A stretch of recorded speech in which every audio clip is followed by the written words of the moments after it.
What if I told you that a simple nickel from 1970, something you might have tossed into a coin jar or spent without a second thought, could be worth millions? Yes, you heard that right. Millions of dollars for a 5-cent coin. It sounds unbelievable. But the world of coin collecting is full of surprises. Somewhere out there, hidden in circulation or tucked away in a forgotten collection, there could be a one-of-a-kind 1970 Jefferson nickel so rare, so unique, that it could fetch $20 million or more at auction. What if you held such a coin in your hand right now and didn't even know it? This is the story of the rarest, most valuable 1970 Jefferson nickels, the extraordinary minting errors that make them so sought after, and how you can identify and cash in on these hidden treasures. Whether you're a seasoned collector or just curious about what's in your pocket change, this is one video you won't want to miss. To truly understand the value of the 1970 Jefferson nickel, we need to take a trip back in time to 1938, when this iconic 5-cent piece was first introduced. Before the Jefferson nickel, the U.S. Mint had been producing the Buffalo nickel, a beautiful but problematic coin that featured a Native American on the obverse and an American bison on the reverse. However, the Buffalo nickel had serious design flaws it wore down quickly, making the details unrecognizable over time. The Mint needed a new,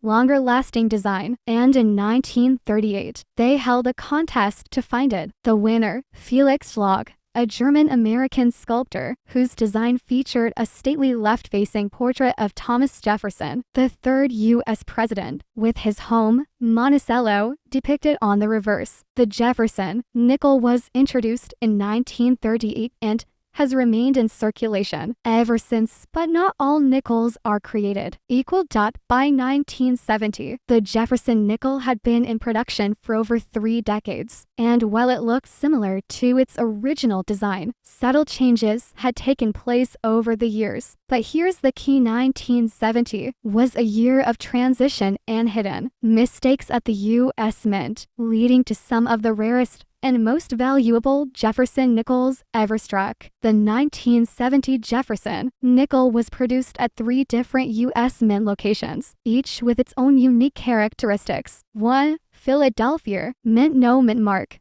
Coin struck here have no mint mark and were produced for general circulation. 2. Denver Mint. D. Mint mark. Coins from Denver bear a small d mint mark and were also meant for circulation. However, this is where one of the most valuable mint errors in U.S. history occurred, leading to one of the rarest nickels ever found. 3. San Francisco Mint. S. Mint mark. Proof coins only.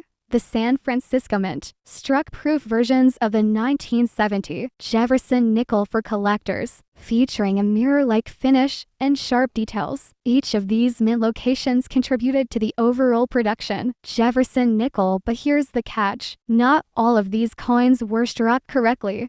Rare mint errors in the $10 million coin. Now, let's get to the most exciting part: the mint errors and rare varieties that skyrocket the value of certain 1970 Jefferson nickels. One of the most famous and valuable mint errors in U.S. history occurred in 1970 when the Denver Mint mistakenly struck new nickels over pre-existing 1941 nickels. This means that parts of the original 1-9-for-1 design can still be seen underneath the 1970 strike, making these coins incredibly rare. Auction records show that some of these error coins have sold for over $30.000 to $50,000. But here's the mind-blowing part: if an example with a perfect dramatic overstrike and full steps designation were to be found, it could easily sell for millions of dollars at auction. Some experts speculate that a perfectly preserved specimen with an extreme error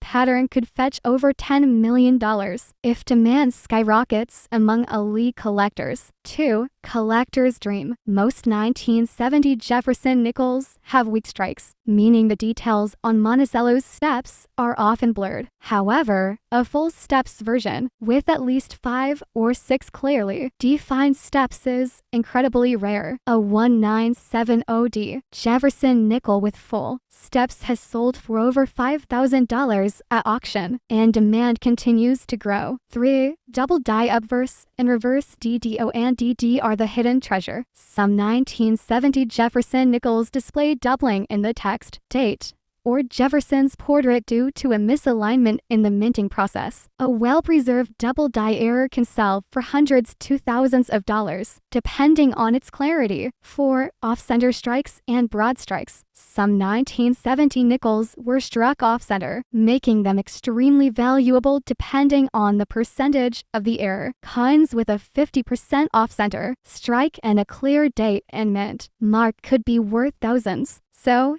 how much is a 1970 Jefferson nickel worth today? Circulated nickels, worth face value 5 cents. Uncirculated nickels, typically $500 to $2,000, depending on condition. Full steps 1970D nickel has sold for over $10,000 at auction. 1970D overstruck on 1941 nickel sold for $30 to $50,000, but a higher grade specimen could sell for millions. Extremely rare specimen, if discovered, estimated up to $10 million for an unseen ultra-rare, mint error or perfect full steps specimen. Use a magnifying glass.